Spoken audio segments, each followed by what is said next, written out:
आइए आइए, 30 रुपए की थाली खाइए। गोभी आलू, कड़ी पकौड़े, दाल फ्राई, संग में चटनी, सलाद, चावल, रोटी। आइए आइए, 30 रुपए की थाली खाइए और आज के ऑफर में रायता बिल्कुल फ्री फ्री फ्री। अरे बाप रे बाप, बहुत गर्मी लग रही है।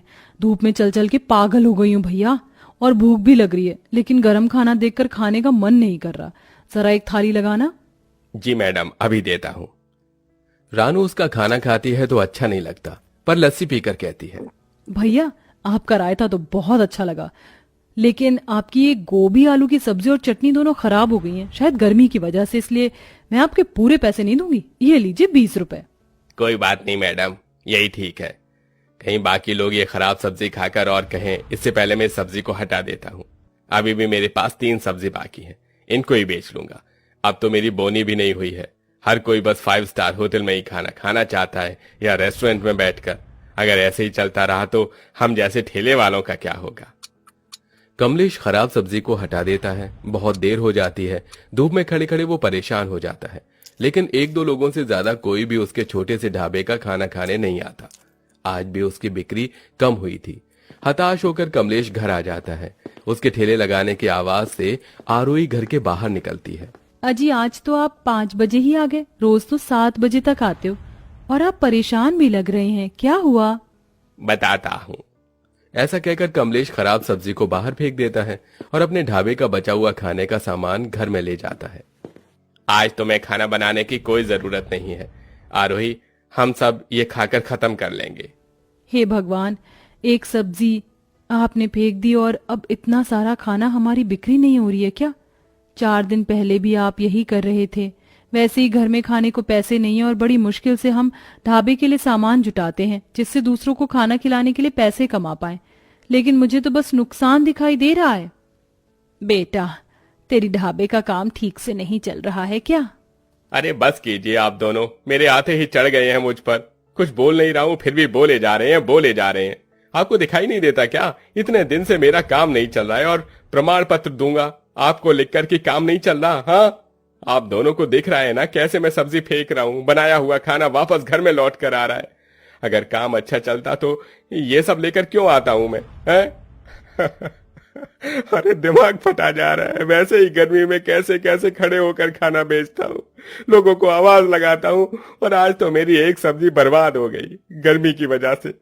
करीबन 600-700 रुपए का नुकसान हो गया और जो नहीं बिका वो 1500 का नुकसान था। बेटा शांत हो जा, माफ कर दे हम दोनों को। बहू इसके लिए सत्तू का पानी लिया, इसे गर्मी चढ़ रही है। आरोही तुरंत अपने पति के लिए सत्तू का शरबत बनाकर ले आती है, जिसे वो पी लेता है। अजी आप चिंता मत कीजिए, अभी गर्मी आई है ना, इसीलिए ये सब हो रहा है। हाँ, कौन सा गर्मी कल चली जाएगी। 4-5 महीने अब ऐसे ही होगा। अब आम आदमी भी गर्मी में ठेले पर खाना खाने नहीं आता। उसे ऐसी जगह चाहिए जहां वो बैठकर सुकून से खाना खाए। इसलिए लोग 5 स्टार होटल में एसी में बैठकर खाना खाते हैं। मुझ जैसे गरीबों के ठेले पर कौन आएगा। अरे धन्य है वो लोग जिनका ठेला अभी भी चल रहा है। मैं तो खाना भी अच्छा बनाता हूँ, फिर भी मेरी किस्मत साथ नहीं दे रही है। अजी अब हमारे पास इतने पैसे तो है नहीं कि ऐसा कुछ कर पाए जिससे लोग हमारे ढाबे पर खींचे चले आए। ना एसी लगा सकते हैं तो क्या करें? बहू ये सब बोलकर अभी उसको टेंशन मत दे, जाओ उसके लिए खाना लिया। मुझे नहीं खाना, आप लोग खा लीजिए। देख बेटा, इस घर को चलाने वाला एक तू ही है। अगर तू भी अपना ख्याल नहीं रखेगा तो हम दोनों कैसे रहेंगे? चल आज मैं तुझे खाना खिलाऊंगी। बूढ़ी माँ अपने बेटे की परेशानी समझ उसे अपने हाथ से खाना खिलाती है। जैसे तैसे खाना खाकर वो लोग सोने की कोशिश करते हैं। बड़ी मुश्किल से कमलेश को नींद आती है। अगले दिन वो फिर से कम खाना बनाकर अपना ठेला लिए निकल जाता है। हे महादेव, आज तो आप अपनी कृपा से मेरा खाना बिकवा देना, वरना मैं अपने घर को कैसे चलाऊंगा। आज तो मैं उतनी लागत भी नहीं लगा पाया। ऐसा करता हूँ, आज तिरपाल लगा देता हूँ जिससे लोग छांव में खाना खा पाए, कुछ तो पैसे आएंगे। कमलेश तिरपाल ठेले के ऊपर लगा देता है, जिससे कुछ गरीब लोग आकर खाना खा लेते हैं। तभी मोहित शिवानी के साथ आता है, जो कि उनका पुराना ग्राहक था। अरे भैया, जरा आपकी स्पेशल थाली देना जिसके साथ रायता आता है। क्या बात है, आज तो आपने तिरपाल लगा लिया। आज तो छांव में खा पाएंगे। हाँ हाँ, अच्छा आप लोग आराम से खाना खाओ इसलिए लगा दिया। मुझे नहीं खाना ऐसे रास्ते वाले ठेले पर खड़े होकर खाना। तिरपाल लगाने से कोई 5 स्टार होटल नहीं बन जाएगा मोहित। यहाँ पर एसी थोड़ी है, रेस्टोरेंट में लेकर चलो ना। 200 रुपए ही तो खर्च होंगे तुम्हारे। मुझे यहाँ पर गर्मी लग रही है, चलो ना यहाँ से। अरे पर शिवानी, यहाँ का खाना बहुत अच्छा है, मैं बहुत समय से खा रहा हूँ। क्या हुआ अगर ऐसे खाना पड़ रहा है और इतनी गर्मी भी नहीं लग रही है? ठीक है, अगर तुम मुझे रेस्टोरेंट में खाना नहीं खिला सकते तो मैं जा रही हूँ। अरे रुको रुको शिवानी, ठीक है हम यहाँ से चलते हैं। अच्छा भैया रहने दीजिए। मोहित उसे लेकर चला जाता है। कमलेश का फिर घाटा होता है और शाम तक फिर उसकी 2 सब्जियां खराब हो जाती हैं। अरे नहीं नहीं, यह मुझसे नहीं हो पाएगा। कोई भी गर्मी में मेरे ठेले का खाना नहीं खा रहा। मेरा खाना बर्बाद हो रहा है। मुश्किल से 2 वक्त की रोटी के लिए ही खाना निकाल पा रहा हूँ। आज भी निराश होकर कमलेश घर चला जाता है।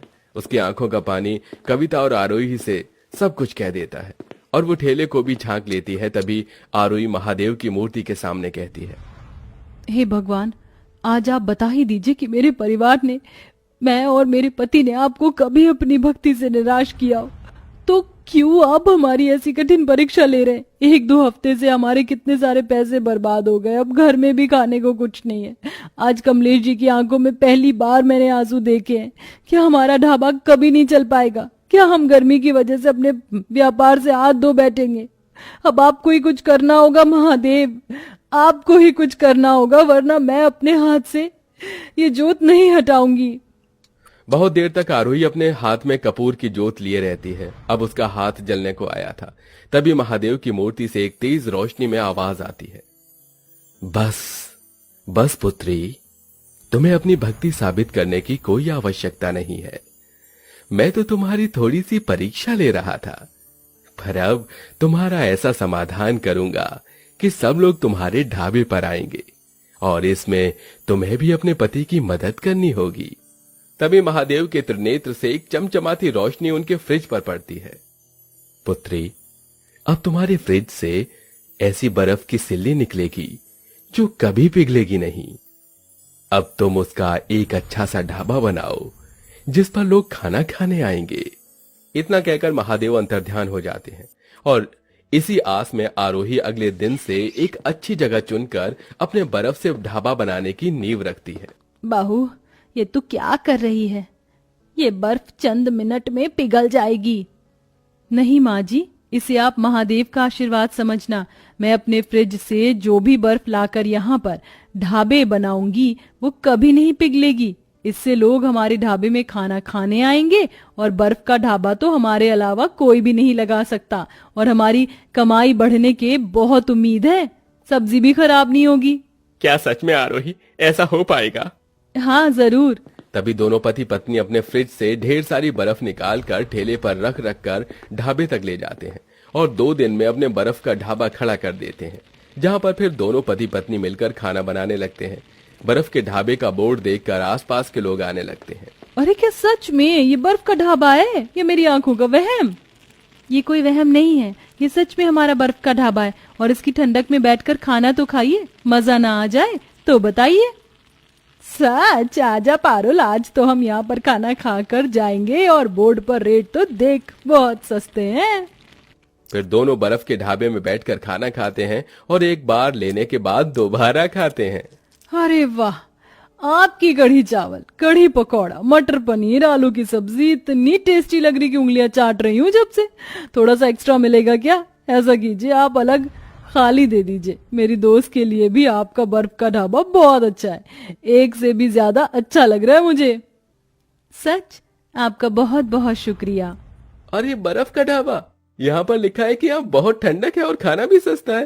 अरे चलो, आज मेरे पैसे बच जाएंगे। आप सबको यहीं पार्टी देता हूँ। कम से कम अब मुझे रेस्टोरेंट में तो नहीं जाना पड़ेगा और ना ही आपको गर्मी में कहीं बैठना पड़ेगा। गौरव अपने जन्मदिन पर आरोही के बर्फ के ढाबे में अपने परिवार को खाना खिलाता है और सब लोग उसके खाने को खाकर बहुत खुश होते हैं। धीरे धीरे उनका ढाबा बहुत अच्छे से चल जाता है और अब सब लोग रेस्टोरेंट से ज्यादा कम बजट का खाना खाने आरोही के बर्फ के ढाबे में आते हैं, जिससे वो बहुत ज्यादा मशहूर भी हो जाती है। उसकी आर्थिक स्थिति भी बेहतर हो जाती है और अब कमलेश भी मिलकर ढाबा संभालता है।